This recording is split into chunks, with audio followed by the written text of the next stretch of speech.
Good morning. Good morning. Share your name and address, please. Felix Procacci, 1165 Barn Street, Franklin Square, New York.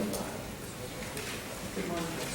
Just on that new item, just a little clarity. Commissioner Procacci.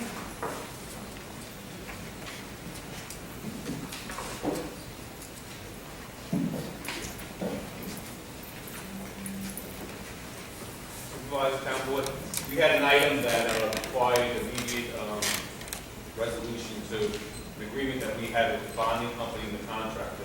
The contractor went past the time limit.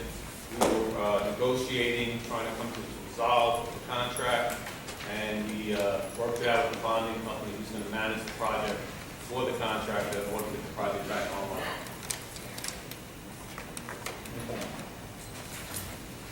Okay, item number 12, case number 18675.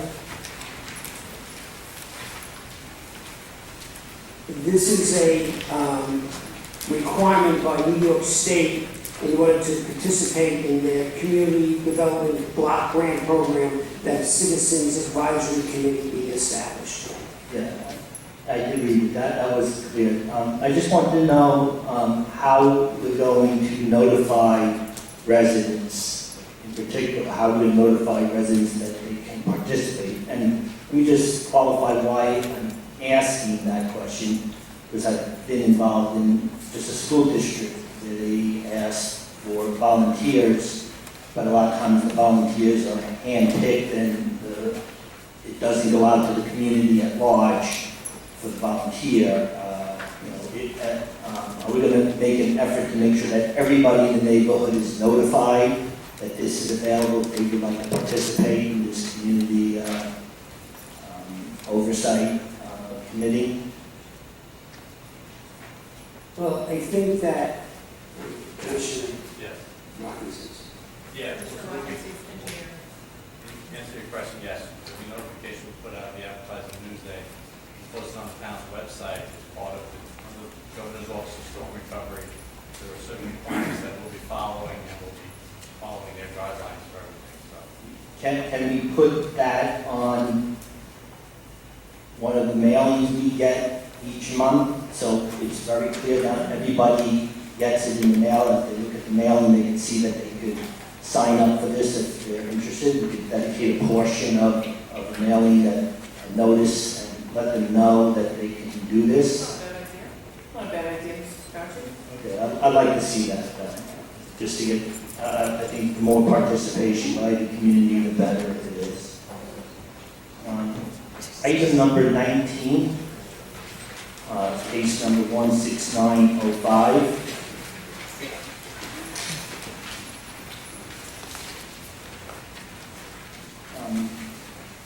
First, the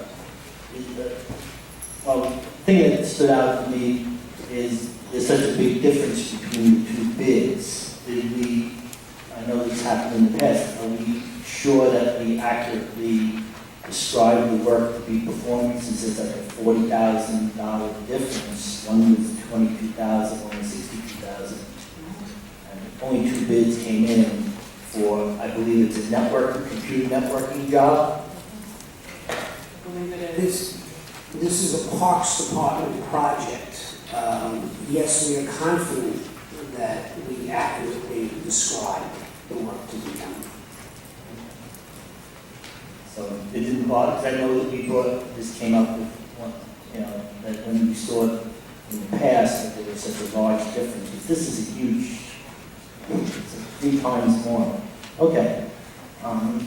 Anchor's Electric, to my knowledge, has not indicated that there was any misapprehension or misunderstanding of the bid document. So we have no knowledge, no information that there's any misunderstanding. Item number 24, case number 6071. And just clarification as to what actually gets scanned with, or what are they going to do? What is this company going to actually scan? What are all documents, certain documents? What categories of documents? are going to be scanned with this. Supervisor, these are the birth certificates and death certificates and marriage certificates which we hold, so we scan them. And we need to hire professional services for scanning, these one-page documents. One page, but it's thousands. Yeah. Of documents. It's a.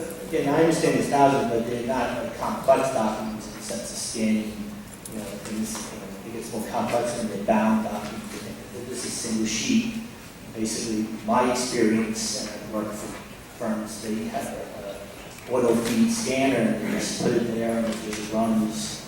And they scan thousands of documents. And, I'm just wondering why we can't do the same, with quality scanner and do the work in-house to save money. Supervisor, it's not just scanning, we are cataloging, we are indexing, there are tabs which are put on, that when we go back, when the constituents come and they want to research a death certificate, there is a certain way, I do not know the entire maybe the IT can help us out, but it's not just simply scanning. It's a very involved process. Okay. I do have a scanning software at home. I bought a very inexpensive scanner that when I scan my receipts, it automatically sorts them for me based on, With the greatest amount of respect, Mr. Procacci, a home operation versus the largest town clerk's office on the island, there's certainly I just wonder if you buy the software, you buy the hardware, and just do it yourself. I'm just asking. Okay. Item number 27. In the case of Glenn Shelton, I can see she's being renominated for this, reappointed for this position. The Housing Authority, what experience does she have? Why did we pick, Ms. Shelton for this position? Without getting into specifics, her resume is on file in the clerk's office, and we can make that available to you. But she's experienced and she's eligible and qualified for this position. Is this a paid position? I believe they have 12 meetings a year, and they're paid $162 a meeting. Because she's also an employee of the town. She works in the personnel department. And she's also the wife of Christopher Shelton, who's a consultant for the town, and also works for Citizens for Santino on election years. So we talked about, I looked through the ethics law that we have on file, the guidelines. It seems to be some sort of conflict of interest here when we have so many connections between the employees and positions of authority. That it's troubling that those should be disclosed up front, because here we have her husband works for Citizens for Santino. He's received $60,000 over the last 8 years or so, 10 years, whatever the number is. It's quite a sum of money. And now we have her, she's an employee, and now she's at Bloomington Housing Authority. Just too many connections. There is no conflict of interest. Well, you don't see a problem with working in a political committee and being a contractor? There is no, you said there seems to be a conflict of interest. Under the laws of the state of New York, there is no conflict of interest.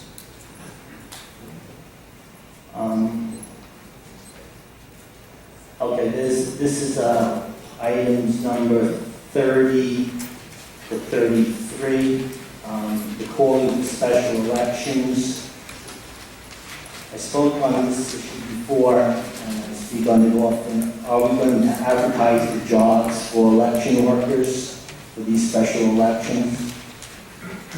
I believe that, do we not go to the board of elections? We generally go through a Board of Elections list because they have lists of people who have done this before, and therefore we know we're getting qualified people who know how to process and handle elections. So generally we go through a Board of Elections list. Can't you bring on new people? I mean, they have to check the signature and go through the process. We would like to have people who are already trained and know what the process is, rather than start. There's no provision for training first-time people. Well, they have to start somewhere. Somewhere they were beginners. Everyone was a beginner at one time. So how would you get? Well, yeah, but beginners? you do that, if you were to do that, you would do that when you get a name from the Board of Elections on an election day when there are a lot of other people around. These are special elections, and so they're kind of, it's a situation where you need to have qualified, experienced people. And we go through the Board of Elections list. That's what we do. I understand. I think we should advertise it. We do, the salary's the same as it was last election. It pays twice of what my school. By the way, feel free to submit your name to the Board of Elections as someone who would like to be an election inspector. They send it to us, we get them all the time. Well, Anybody can submit their name to the Board of Elections to be an election inspector. people should be, I was not aware of that. I'm sure there's a lot of people who are not aware of that. So maybe we should make that public. If you'd like to be an election inspector, please submit your name. So just people could want jobs to get this. If it's $19 an hour, that's a very highly paid election inspector. My school district only pays like $9.75 an hour. So it seems like we're paying premium price, and like I said last time, a lot of employees who work here end up getting 2 checks, essentially. They take a day off, and then they work someplace else, which I Right, think because is... as Mr. Ra had explained last time we had this discussion, the Board of Elections didn't have enough bodies. I understand, but maybe if you make it aware that you're paying $19 an hour, you might get a lot of bodies. If you don't let people know, how would you get people? Okay. By the way, it's a 16-hour day. Okay. So I want to let you know. My school district is in election too. It starts at 6 in the morning, 8 in the morning. You should feel free to submit your name. Okay, item number 29, case number 7.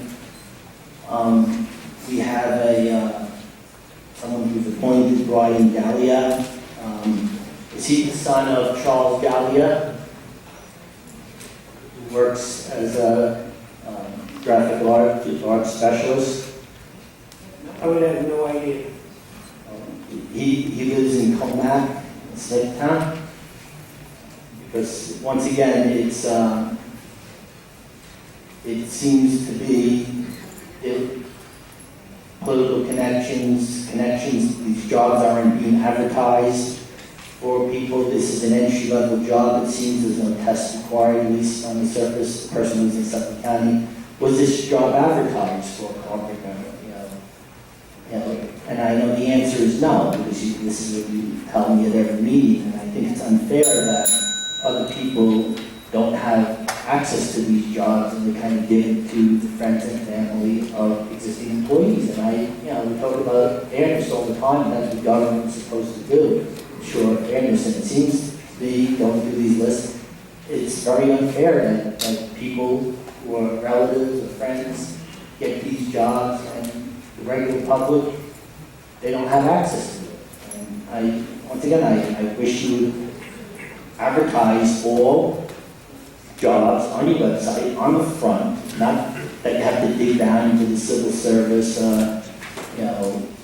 menu, selection to find even tested positions. You have to dig down a couple of menu items. Advertise all jobs on the front and let people know on the flyers. I have tons of flyers. One day I got 3 flyers. Why can't we put a little notice telling residents you could apply over here, go to this website and fill out the application. I don't see there's no cost involved.